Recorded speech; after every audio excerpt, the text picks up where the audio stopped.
Assalamualaikum warahmatullahi wabarakatuh.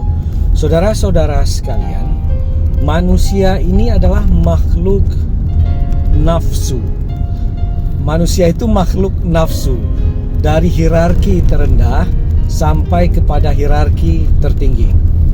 Nafsu itu kan nafs, ketika disebut hawa nafsu. Jadi manusia itu adalah makhluk yang terdiri dari dorongan-dorongan keinginan, kehendak-kehendak, keinginan-keinginan atau kudrah atau kekuatan-kekuatan, iradah-iradah, motivasi-motivasi yang membentuk keseluruhan dirinya. Jadi manusia itu esensinya adalah kesadaran, motivasi, keinginan ataupun dorongan, kecenderungan.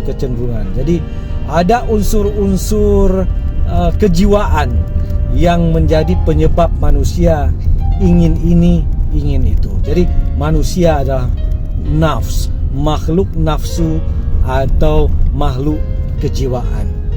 Hanya saja ketika bicara nafs atau nafsu atau jiwa, manusia itu merupakan makhluk yang memiliki hierarki yang beragam dalam dirinya. Jadi manusia itu adalah makhluk all in one.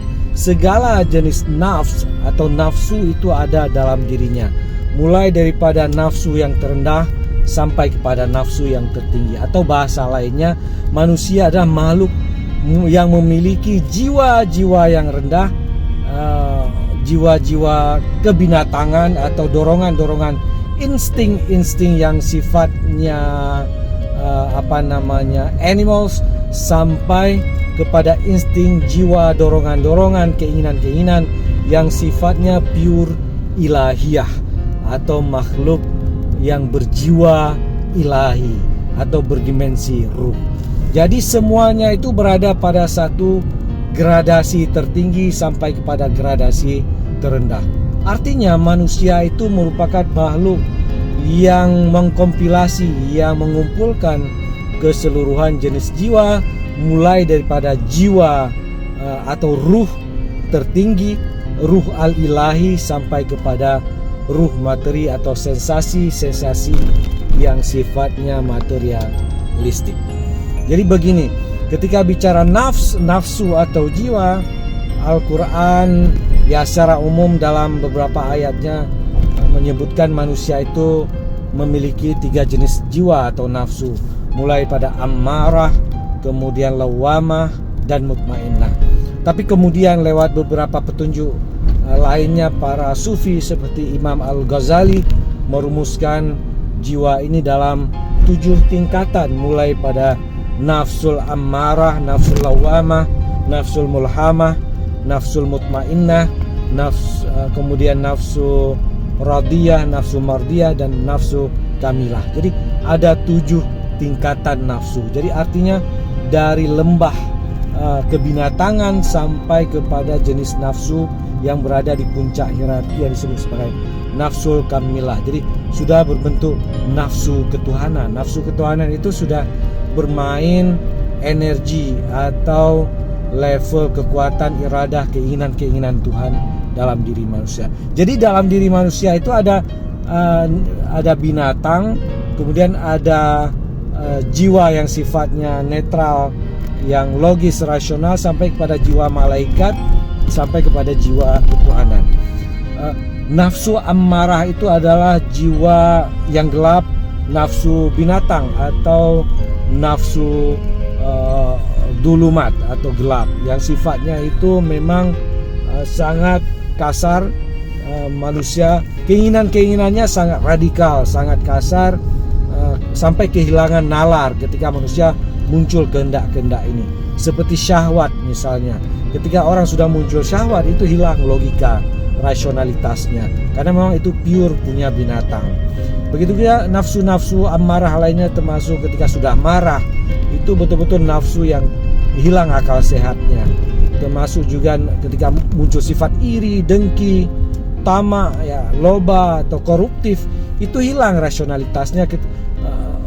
Manusia ketika ingin mengumpulkan, mendapatkan sesuatu yang sifatnya sangat kapitalistik, itu sudah seperti binatang, hilang kecerdasan akliyahnya.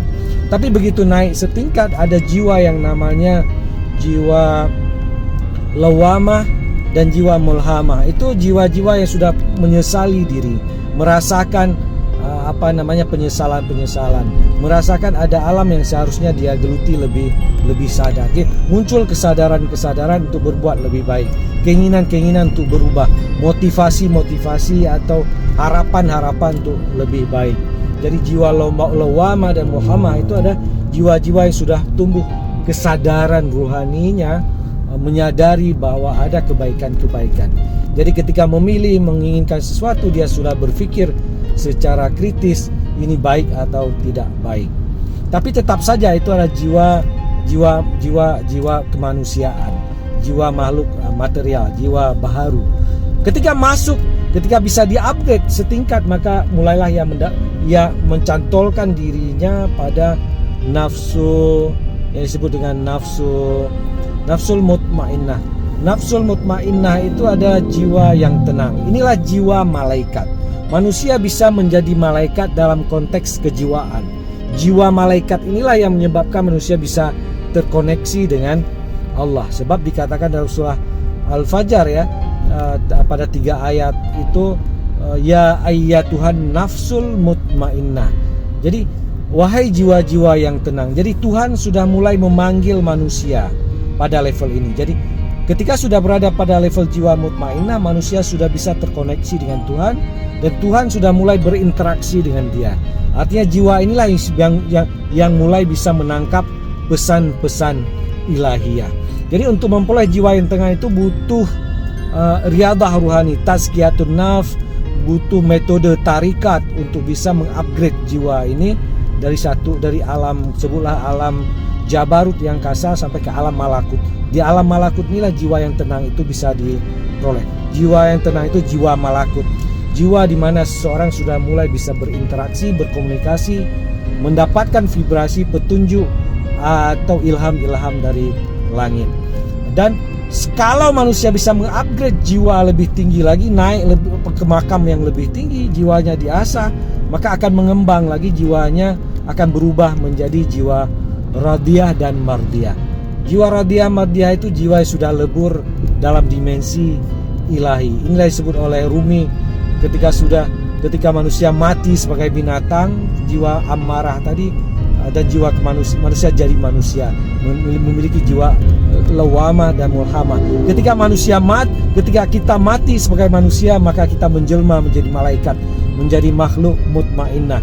Kalau kita mati sebagai malaikat, maka kita akan berubah, akan menjelma menjadi sesuatu yang tidak terlukiskan lagi menurut Rumi. Jadi sebenarnya sudah menjadi radiyatan mardiyah, menjadi makhluk-makhluk yang ridha dan ridai. Sebenarnya ini makhluk-makhluk yang sudah mulai fana atau lebur dalam dimensi ketuhanan. Artinya gerak-gerik kita itu sebenarnya sudah wamayantiku anil hawa in huwa illa wahyu yuha. Gerak kita, sikap kita, pemikiran kita, bicara kita itu sebenarnya sudah tajalli, pancaran dari nilai-nilai ilahi, dari kesucian ilahi, kemaksuman ilahi. Jadi salah pun sudah dibenarkan oleh Tuhan, kira-kira begitu, karena Tuhan tidak pernah salah.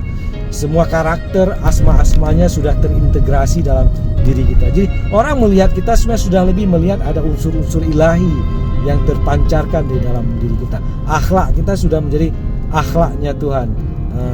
Kira-kira seperti itu. Dan kalau sudah lebih tinggi lagi, maka kita akan mencapai namanya nafs, jiwa atau nafsu kamilah. Itu sudah fana, sudah baka dalam dimensi ilahi.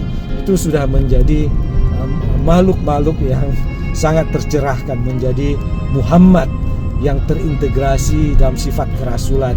Ada utusan Tuhan dalam dirinya, ada vibrasi ketuhanan yang maha tinggi dalam dirinya. Sudah menjadi logos ilahi, sudah menjadi pengetahuan ilahi.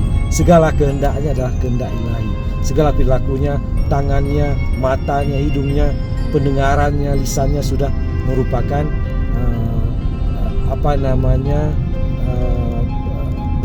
pengejawantahan manifestasi dari sifat-sifat ilahi. Itulah nafsu yang tertinggi. Jadi kita tidak pernah terpisah dengan Tuhan pada gradasi jiwa ini. Semuanya tersambung. Bagaimana cara kita mengintegrasikan diri dengan itu semua. Assalamualaikum warahmatullahi wabarakatuh.